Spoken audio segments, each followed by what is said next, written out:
పూరా లోకల్. నమస్తే, welcome to పూరా లోకల్.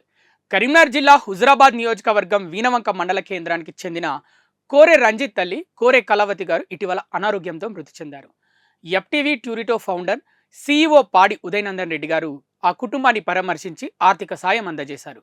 ఈ కార్యక్రమంలో వీనవంక మాజీ జెడ్పీటీసీ దాసరపు ప్రభాకర్, వెన్నంపల్లి నారాయణ, నీల ఎల్లయ్య, అమృత ప్రభాకర్, కోరె కొమరయ్య, రాజ కొమరయ్య, నీల రమేష్, సమ్మిడ్ల చిట్టి, తాళపల్లి కుమారస్వామి, నీల సుదర్శన్, ఓదేలు, రంజిత్, కంకల రమేష్, రాజయ్య, దాసరపు లోకేష్, వంశీకృష్ణ, సంతోష్, తోట్ల రాకేష్, కోరె రాకేష్, గడ్డం శంకర్ బోంగోని, శ్రీనివాస్ పాల్గొన్నారు. ఇవి ఇప్పటివరకున్న అప్డేట్స్. మరిన్ని అప్డేట్స్ కోసం చూస్తూనే ఉండండి పూరా local, your choice for local voice.